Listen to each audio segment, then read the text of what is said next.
Science is the great antidote to the poison of enthusiasm and superstition. Hi, I'm Juliette Sellgren, and this is my podcast, The Great Antidote, named for Adam Smith, brought to you by Liberty Fund. To learn more, visit www.adamsmithworks.org. Welcome back. Today, on May 6th, 2022, we are going to be talking about something that I think most people have experienced or have seen, but maybe haven't thought about explicitly. That's woke capitalism. Today, it is my pleasure to have Brian Knight on to talk about this. He wrote an interesting article last year on the issue called The Danger of Woke Capitalism. I figured he would be a good person to talk to help me understand what woke capitalism is and whether it is a problem or not, and to kind of look at examples in the real world. Brian is the Director of Innovation and Governance and a Senior Research Fellow at the Mercatus Center at George Mason University. His research focuses on financial regulation, such as the creation of pro-innovation regulatory environments or the role of federalism in fintech regulation. Welcome, Brian. Thank you so much for having me. So before we get started, what is the most important thing that people my age or in my generation should know that we don't? Okay, I'm going to sound super cliche and boomer when I say this. But the thing I did not know at your age that I now know for good or for ill is that life takes a lot of twists and turns, some real good ones, some real bad ones, some real disappointments that actually turn out to be good in the long run. And so, when I was relatively young, I had my hopes set on a lot of things that ended up not panning out. And some of those I kind of wish still had panned out. And some I look at and I'm like, boy, I dodged a bullet there. So I guess that's the one thing that I did not and could not have known then that I know now that, I could try to pass on to folks. But then people told that to me when I was young and I didn't listen then. So take it for what you will. And for me, it's not necessarily that I don't listen. It's more that I'm like, oh yeah, I know. Life just took a turn last week. This happened, that happened, whatever. Okay, I'm done now. Except then, obviously, it happens again because life never stops taking its twists and turns. So it's kind of maybe not a lesson learned the hard way, but something that needs constant reinforcement before it sinks in. That's a great response, though. Good thing to keep in mind. Okay, so let's get into it. So Ross Douthat, I think I'm saying his name right, at the New York Times coined the term, quote, woke capitalism in 2015. In his piece, he defined it as how companies signal their support for progressive causes in order to maintain their influence in society. What do you think is the definition of woke capitalism? And can you give us a few examples of what woke capitalism is? Yeah, so I guess I should start by saying I'm actually not a huge fan of woke capitalism. The article you referenced that I wrote was a review of Woke Inc. by Vivek Ramaswamy, which is a very interesting book. And, go read the review on discourse.com. I have mixed feelings about it. And the reason I'm not a huge fan of the phrase woke capitalism is that the phrase woke is inherently morally laden and inherently polarizing. It's polar. Lots of things are polarizing that aren't necessarily morally laden. Like pineapple on pizza is polarizing, but there's no moral quantum to it. Woke has an inherent moral quantum because when you hear that word, you're either thinking, yes, we are awakening society from a history of prejudice and oppression, and we are forcing it to become better, or you hear, this is sort of cultural Marxism, warmed over communism, neo-racism, whatever. And the other thing about the phrase woke is that it has an inherently progressive tone to it, as Duhat points out. And certainly the current era of sort of commercial or corporate politicizing political activity has a progressive tint, or at least the really high profile cases. But there's nothing that says it must always be that way. And historically, it hasn't necessarily always been that way. And so anyway, that throw clearing out. I think what it is an example of corporations using corporate power, corporate resources, corporate leverage to try to affect the underlying societal or political picture. It's trying to use corporate power to provoke a change or force a change in society in an area that's traditionally outside of the corporation's traditional role or ambit or area of concern. And so it's not that every time a corporation takes a position on a polarizing political issue that would count as quote-unquote woke capitalism, because corporations often will take positions on polarizing issues that directly relate to their line of business, right? Like oil companies have opinions about environmental regulation because they're in the business of extracting oil. But an oil company having an opinion on voting regulation is often reflects an effort by some constituency, and we can get into more detail about what I mean by that, trying to leverage the corporation's power to either convince or coerce or whatever the state to change its regulation on voting or gender issues or whatever, something that's outside the exact or the explicit business line of that corporation. That's a good distinction. I'm going to give you a few examples of things I've heard recently been referred to as woke capitalism, and I want you to tell me whether you agree. So I'm going to give 3. Twitter banning Trump from its platform. Apple and Amazon's attempt to destroy the social media app Parler, and Disney announcing that it would fight to repeal the so-called Don't Say Gay bill in Florida. Are any of them woke capitalism? Well, so with a very strong caveat that there's information out there that I'm not privy to, I think you could make a pretty strong case for example 1 and example 3, the Twitter one and the Disney one, and I think that the jury is very much still out on number 2, because there are plausible arguments to be made that Amazon and Google reacting to Parler, I don't know this to be sure. I have heard this, and it is plausible, but not necessarily true. But it's a plausible argument that the issue is that Parler did not have sufficient internal sort of cybersecurity or whatever other policies in place to allow Amazon to feel comfortable to scale them at the rate they needed to scale.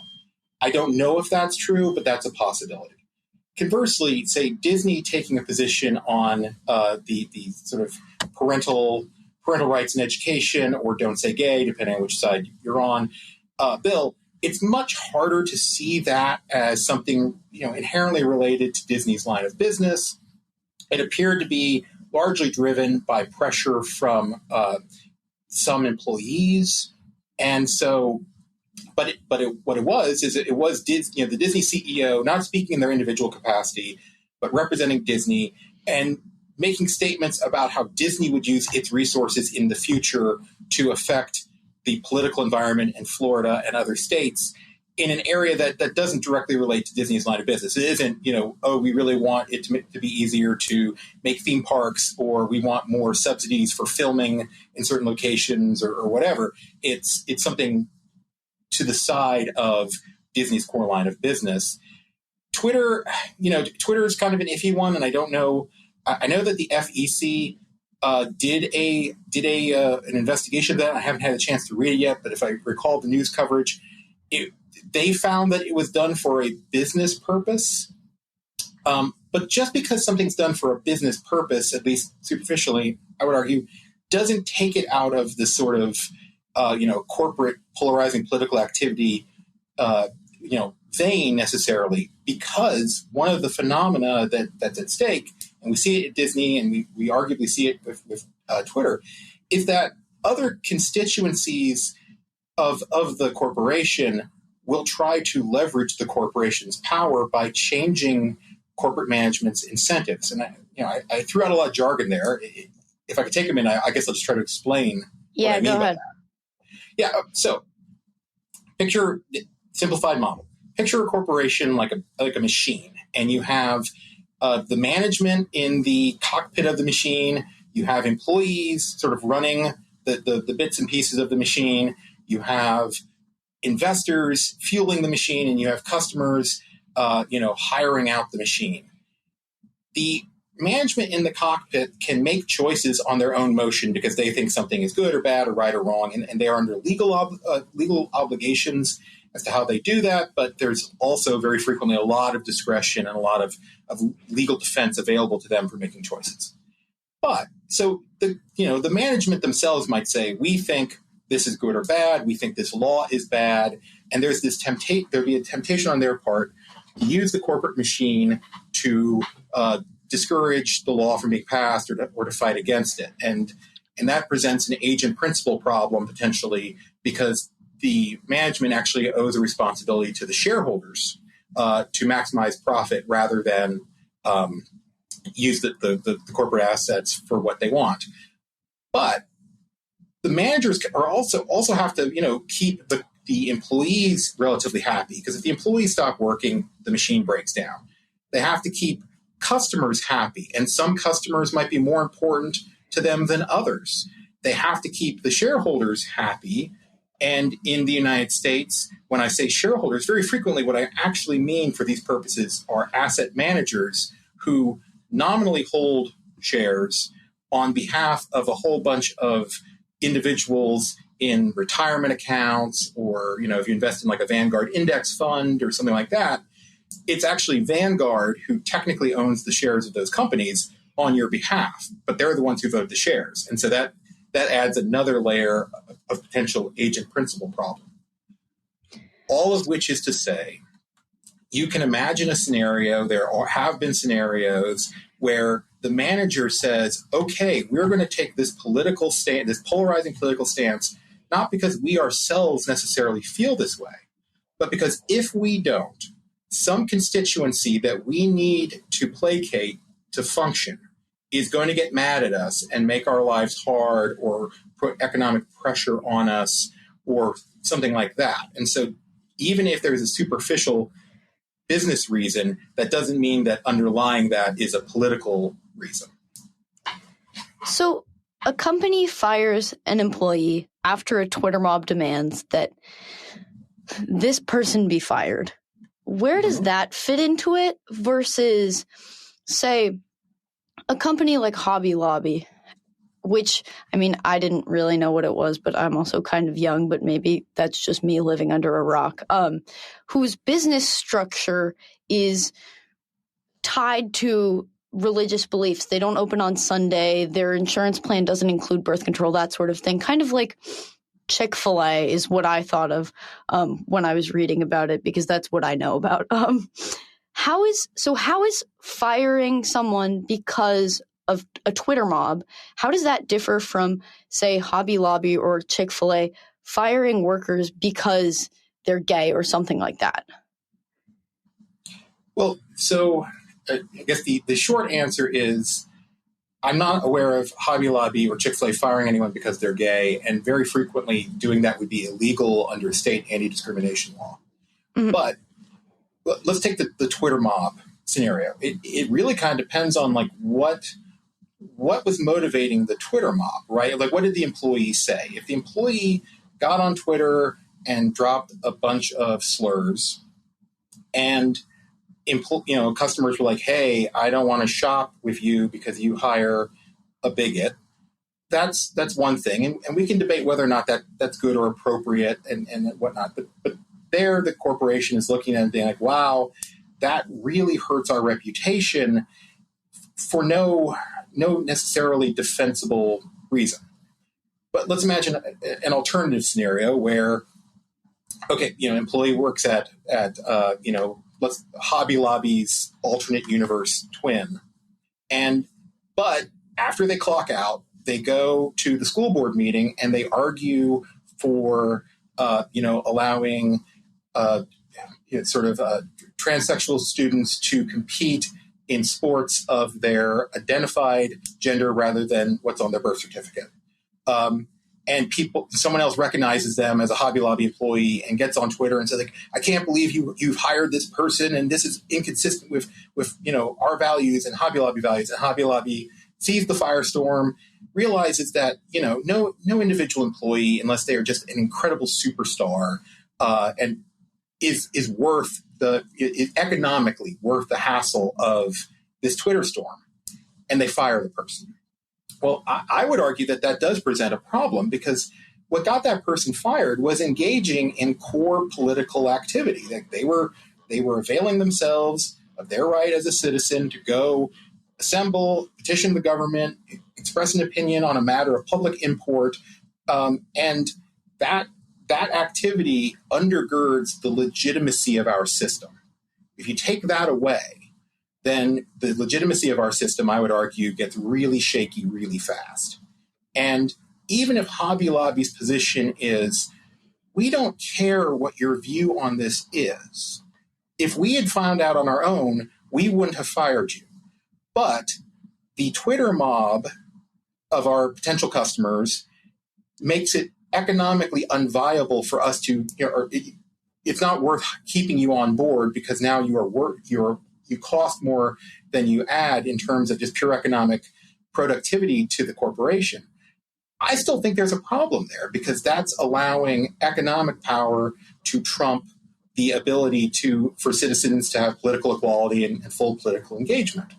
And so in that case, like, it kind of depends on what is the Twitter mob trying to get out of this. If they're trying to suppress political speech, they're trying to hamper a full debate and try to influence the underlying political environment, because, hey, if we can collect a couple of heads of employees who stand up for this, other people will keep quiet, and therefore it'll be easier for us to win the political fight. That presents a broader societal question than if someone just gets on Twitter and starts being really rude and obnoxious. In your article, you note that we need a taxonomy for this term. Do you have one? I mean, I think these examples kind of showcase it a little bit, but bare bones. That is something I'm trying to work on right now. It is actually it's a Word file up on my monitor right now, because I would argue that we've just kind of scratched the surface of all of the different permutations of this sort of politically or corporate politically polarizing activity. And depending on on the exact contours of what's going on, it presents questions of, is anyone being harmed? And if so, who? How? Is the harm the type of thing that the state should take note of? Should it be legally cognizable? Or is it the type of thing that, should just kind of exist in a society where state intervention would be worse? What are the potential responses to it? Should there even be responses? I mean, people get to try to change society in certain ways, and if you're on the losing end of that change, it doesn't mean you necessarily have a right to get the government to come and undo it. Conversely, there have been I would argue there have been some assumptions about sort of corporate action and all that don't necessarily still hold up in the modern environment, or at least trying to sort of look at kind of where we are and where we seem to be going in terms of effort to utilize corporate power to de facto drive political outcomes. And I mean, in my lifetime, I would say, from what I'm aware of, it seems so much more prominent now than maybe before COVID, I think would be a relatively okay marker. I mean, I'm sure it was prominent in my life before then, but that's when I kind of became more aware of it. But the discussion and the debate about woke capitalism isn't even that new. It seems like an extension of the debate that Milton Friedman was having, that his claim that business's responsibility is to maximize profit, and that those who argue that corporations should be promoting desirable social goals are I don't know, that's like not, what do you think? Well, so I mean, if I recall correctly, the Milton Friedman quote sounded like, maximizing profit within the rules of the game. And within the rules of the game, I think, deserves more attention than it gets. Because, and this speaks to like the fact that woke capitalism is not one thing, it's many things. And I'm actually thinking about trying to write something with that sort of headline. But you can imagine a scenario where like corporate management, it's like, well, I think that, climate change is a severe threat and we need to be doing more and Congress won't do enough. And so I'm going to use my corporate power to persuade or compel or coerce changes in people's behavior. And that could present the sort of traditional Friedman problem of like, wait, and when you're doing that, are you sacrificing returns to shareholders, right? If you very potentially, like if you got out of all oil stocks for investors because of climate change, without being a specifically green focused fund that people opted into, well, maybe you have something to answer for now with oil being so expensive. That's one example. But going back to the sort of the alternate universe Hobby Lobby example, if you're Hobby Lobby's management, you can say, no, look, this is the profit maximizing choice to fire this person, because if we, their marginal productivity is less than the loss that we're going to have if we retain this person, because we're going to alienate a bunch of customers. And so actually the profit maximizing move is to fire the person. And that's fine as far as it goes, but then the question becomes, should the rules of the game allow that choice because it is threatening something that is very important to the underlying legitimacy of our society? And that's part of the mechanism and intuition around things like anti-discrimination law, because there were cases where an employer would say, look, it's not that I am biased against someone on the basis of their race or gender or religion or whatever, but my customers are. And so if I hire this person or if I retain this person, I will lose more money than I would from customers who leave than I would get from keeping this person on board. And our response has traditionally been, and I think appropriately so, tough, or less glibly, I'm sorry, we cannot allow that sort of commercial coercion to penalize people on the basis of a protected class. So tell your customers that you can't fire this person, and neither can anyone else. And so their choice is to either stop going to this type of business or suck it up. And we saw that, like in the 1970s, there was an effort by the Arab League to encourage a boycott of Jewish and Israeli businesses, and this is before the Equal Credit Opportunity Act was expanded, and they would pressure American banks to say, look, if you want our business, and we'll give you a lot of business, you cannot do business with Israeli or Jewish-owned firms. And one of the reasons that we amended the Equal Credit Opportunity Act to include national origin and religion is to allow those banks who didn't want to be there in that position to go to those Arab governments and say, I'm sorry, I can't do that, and neither can any other American bank. And so your choice is to leave the American banking system or stop making this demand. And I would say that was the right thing to do. It seems like it protects employees from something that in no way is up to them. I mean, you can't really choose your origin when you're born.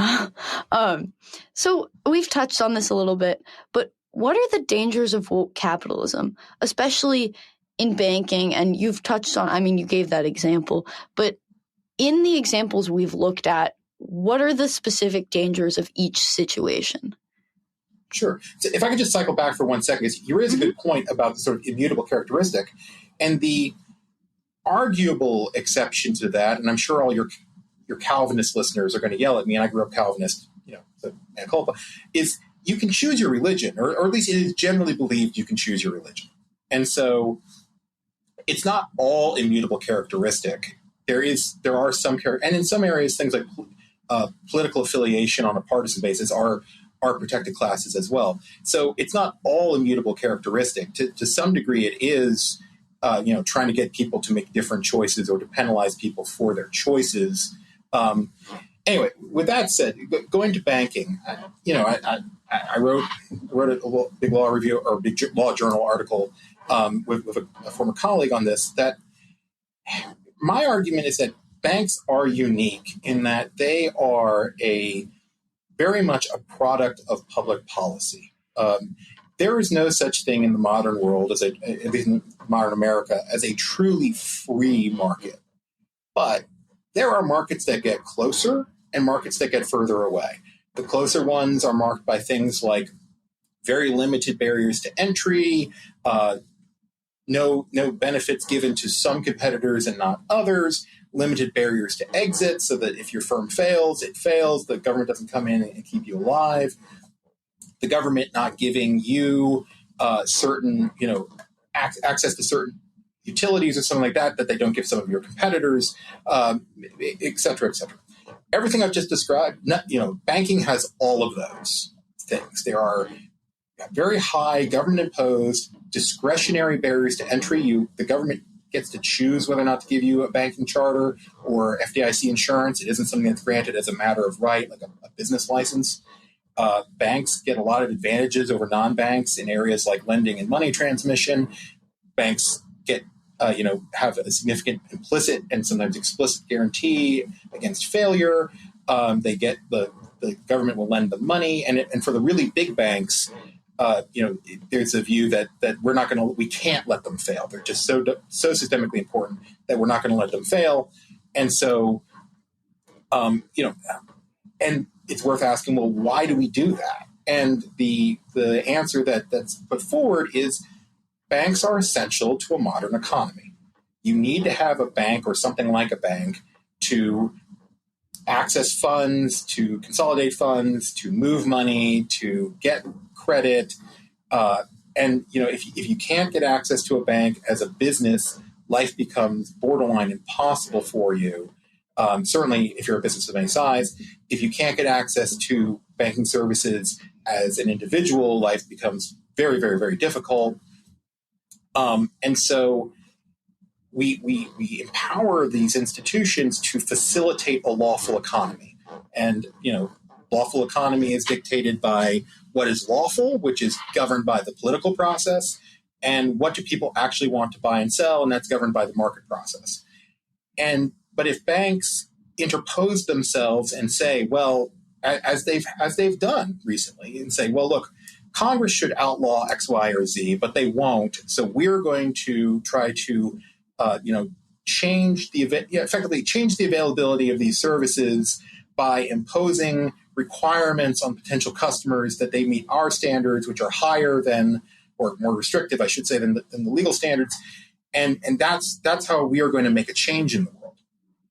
Then the problem becomes, well, but look, you exist and you've been empowered to do a certain thing, facilitate a lawful economy, and it looks more like you're trying to frustrate a lawful economy. Because, of course, if people didn't want to buy, a gun, or if we didn't want to have private prisons to facilitate our immigration process or our immigration policies or whatever, if people don't want to buy something, you're not going to make the loan because economically it doesn't work to make the loan. The company's not viable. If people don't want a certain public policy that a private corporation exists to support, then we have the political process to adjust for that. But instead, you have institutions that are empowered largely through public policy for a particular purpose, actually operating contrary to that purpose. And that, I would argue, presents problems that are different from some of the problems we've talked about previously. I mean, previously we've talked about sort of impact on political rights of the individual. We kind of alluded to issues around sort of obligations to shareholders as to how the corporation that they are investors in are using its resources. Here, it's a case where it's like, well, these companies have a very specific, very unique mandate and arrangement that they are arguably not only just not participating, but kind of frustrating. Yeah, and back to what we were talking about a little bit earlier, I was thinking about it on the characteristics front. There are psychological and genetic traits that play into your natural inclinations and perception of the world. So even though religion and political affiliation to an extent is a choice and something you can change your opinion on, your natural inclination is less of a choice. I mean, it's like locus of control and all that sort of psych stuff that I'm not great at because I'm an econ person. But it's just hard because I think technology in a lot of cases has kind of, I don't know if it's crossed a boundary it shouldn't have crossed, but it crossed a line that used to exist between your personal life, your political life as an employee, as someone, as a part of a greater whole, as a company, and the company and the function that it plays in terms of providing a good or a service. So I don't know. That's what I was thinking about. But banks, in that same way, I mean, you're right. Banks have been given this power to, I mean, they can't really fail because of the FDIC, right? Is it the FDIC? Well, so banks fail all the time, and the FDIC is there to bail out the depositors. But some banks, in the 2008 crisis, for example, which was a financial crisis, many banks that probably would have failed did. Some of them were very small, and it was the FDIC expanding insurance coverage or the Fed lending to them through the lending window or the discount window or something like that. Some of them survived because of that type of backing, and some of the very large banks survived through like explicit and extraordinary means for those banks. Based upon the Congressional Oversight Panel for the TARP, the belief was that Citibank probably would have failed, barring really extraordinary government intervention. Bank of America might have failed. In fairness to Bank of America, some of that was the shotgun wedding that they had with Merrill Lynch at the government's behest. But there's also a view, I think, at the FDIC that Bank of America itself had some pretty serious weaknesses. And so it's not that banks never fail, and it's not that it's only the big guys who never fail, but it is a scenario where many banks that probably would have failed didn't, and there is a view that despite efforts to the contrary, it doesn't seem like there's much belief that the really large banks will be allowed to fail if circumstances require it because of the concern of collateral damage to the broader economy. Okay, thank you. That's helpful. Well, so then I think, I mean, to me, what it seems like is that the issue with banks is that they're kind of given this sort of aid and or safety net, regardless of whether they deserve it or not. This exists for consumers, for the banks, for whoever. And that kind of gives them a power that corporations don't have.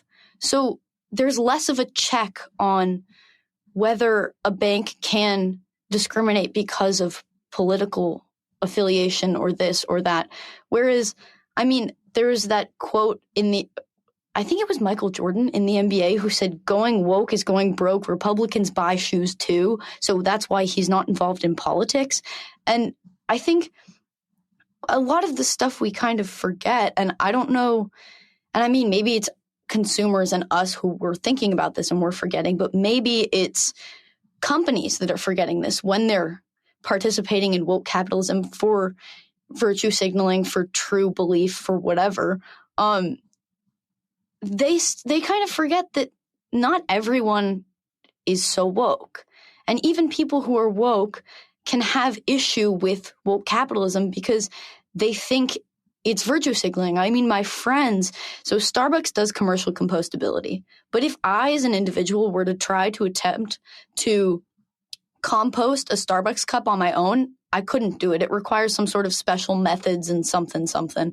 And my friends are like, that's virtue signaling. They're not green enough. They're just like trying to profit off of the fact that they are green, except they're not really. So it's kind of interesting because I think a lot of people see this problem. So to what extent does virtue signaling play into this? And is that, I don't know, does that make a significant difference in why a company is doing what it does? I mean, I suspect virtue signaling, broadly defined, plays a large role in this. But the question is, like, why? Who are you virtue signaling to? If you're corporate management, you're either virtue signaling on your own motion because you think something is good, and you know, boy, I'm in this privileged position as the head of a company to make this change, and I think it's good, and you know, maybe my friends will hold me in higher esteem. Or you might be signaling to, if this is customer driven, if it is customer driven, you might be signaling to your customers that, like, hey, we get it. We share an affinity with you on what the world should look like. You know, and customers are, at least there's evidence that customers are more and more sort of political, small p political in who they choose to do business with. If you're signaling to your employees, right? If you're facing a lot of employee pressure to do something, and you're signaling like, okay, we get it, we agree with you, go back to work, please. Then that's the signal you're trying to placate. It could be the media, it could be your shareholders or the asset managers that are likely, you know, controlling a lot of the shares in your company, and you say, okay, we get it, we see where you're coming from, and we support you, and we'll do, you know, we'll run the business consistent with what you would like to see, you know, small p politically.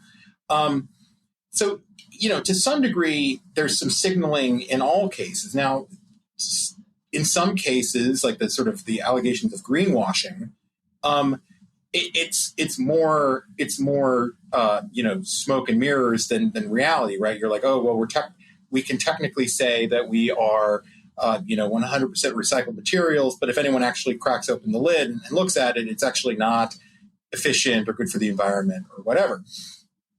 Sometimes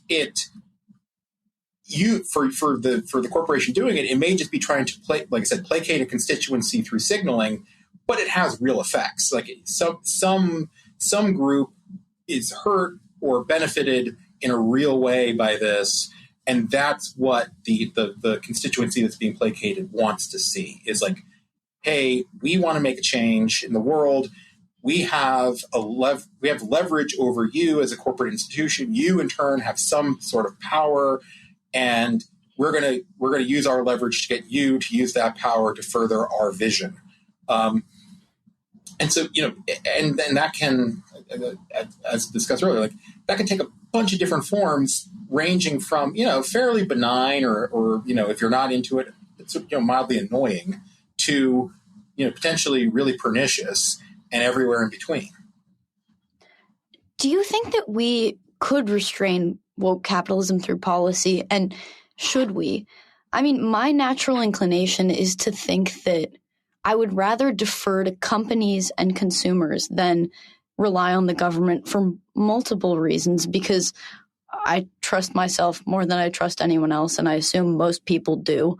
And also just that I just can't see how it doesn't backfire. But I could be wrong.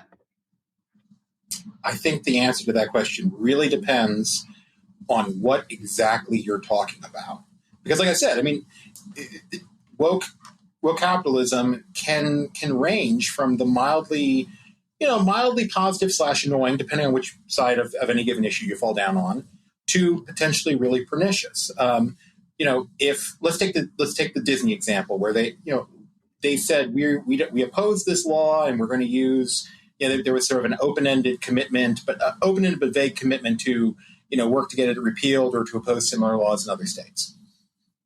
Well, who is hurt by that? People who like the law might be annoyed, they might be ticked off, they may feel like that's inappropriate. Disney shareholders, and by that I mean like the underlying individuals who pony up the money, not necessarily the asset managers, they might be annoyed either from a Milton Friedman traditionalist perspective of like, why are you alienating a big chunk of our customer base, Disney, that's going to hurt returns in the long run, or from a more stakeholder capital view of, well, I, as the person putting up the money for Disney, do not want Disney's power to be used to further a vision of the world that I do not like. They might have a legitimate grievance, and then that sounds in corporate governance and securities laws. And are our corporate governance laws up to snuff to handle these issues? And there's an argument to say that they aren't, which we can certainly get into if we have time. But in the hypothetical where the person is being fired for speaking at a school board meeting, that's the type of thing where I do think the argument is strongest for the state to intervene, because protecting individuals' ability to fully participate in the political process, as is their right, as the legitimacy of our system relies upon, does matter. And I think that that's where you kind of have the strongest argument for intervention. And also, the action of that individual has no bearing on their ability to do their job function, right? They can be a cashier at Hobby Lobby just as well as anybody else, provided they're willing to, serve everybody and be polite about it. You get into, and then there are like kind of dicey middle grounds, right? Should Masterpiece Cake, the guy at Masterpiece Cake Shop, be forced to bake a wedding cake for a gay wedding? You can make arguments both ways. Should let's say an employee at the Gap, and we picked on Hobby Lobby, let's pick on the Gap. During Pride Month, should a conservative Christian employee be forced to wear a badge that says "Love is love"? Not because Gap corporate necessarily believes that, but because they've done the math to show that our customers really like this. They really like to see this. It makes them identify positively with us. So this is part of our advertising campaign, and you, clerk, should have to wear this badge because it's part of your uniform now. Should they be forced to wear such that type of badge, even if they strongly disagree with the message on religious or ethical grounds? That's a really dicey question and needs to be thought through. And your point about concern about the government is a very valid one. If you're not careful in resisting corporate politicization, in this version it's progressive, but it could be conservative. Pretty soon you get into like controlled economy territory, and that's bad. On the other hand, I'm not convinced that each and every if you make any restraint on the corporate activity, you're in controlled economy territory, because we do have things like anti-discrimination laws. And I understand that for some folks, those things are very controversial from sort of a property right, freedom of association perspective. And I understand. On the other hand, I think there is a really good, strong argument to say in a pluralistic society, some amount of forcing people to be willing to sort of interact with each other, blind to those issues, or at least not taking note of them officially, is necessary and appropriate. And also that under certain circumstances, people just shouldn't be penalized for certain things, that a just society will not allow that to occur. It's a very dicey question that hinges on the specifics of what we're talking about. So I don't think there's any one pronouncement or one answer, yay or nay, about what should we do about woke capitalism. It's more like, well, what explicitly are you talking about? The Gap example is a really good one to think about. I'm going to have to spend some time thinking about that. The way that I kind of am seeing it now, kind of taking a step back, is that, so there's my fear that government intervention in just like general could lead to incentives that mess with the market. But then there's also, on the other side, there's the market and companies responding to the political beliefs and political intensity of some consumers that incentivizes them to kind of distort our political process in a way that prevents individuals in the company to do what they want, or to interact with it in a way that is true to themselves without sacrificing their livelihoods and their jobs. And so, I don't know, is that right?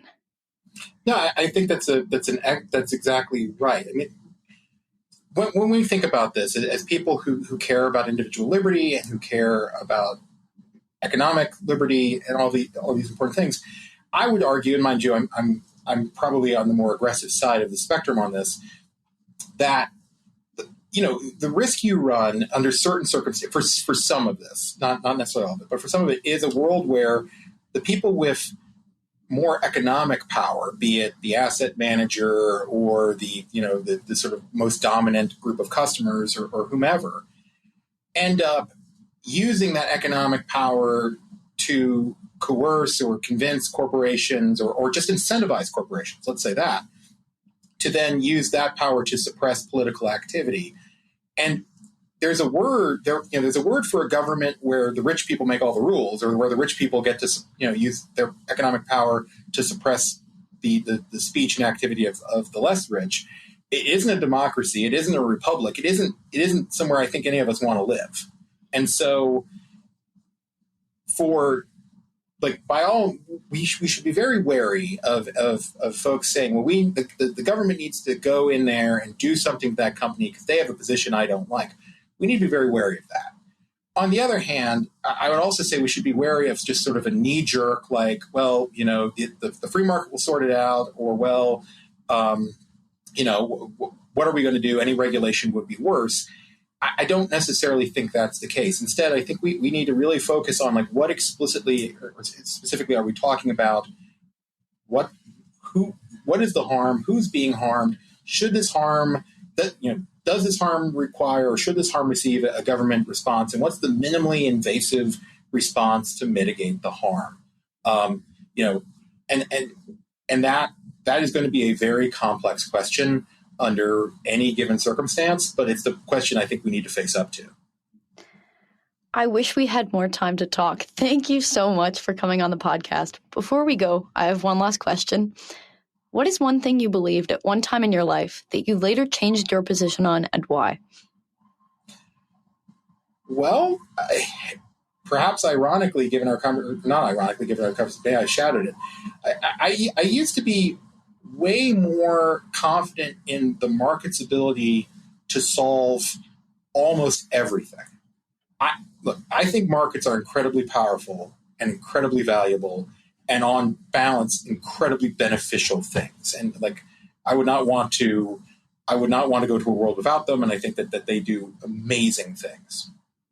I do not think, however, that all of life's questions should be susceptible or are susceptible to necessarily a market solution. And that at some level, way less than we probably have in our current society overall, but at some level, you do need to, you are going to need other factors, ethics, law, justice, religion, all of these other sort of non-market activities and vehicles to create a just society.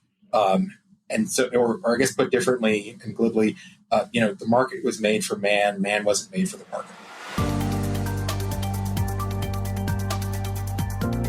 Once again, I'd like to thank my guest for their time and insight, and I'd like to thank you for listening to the Great Antidote podcast.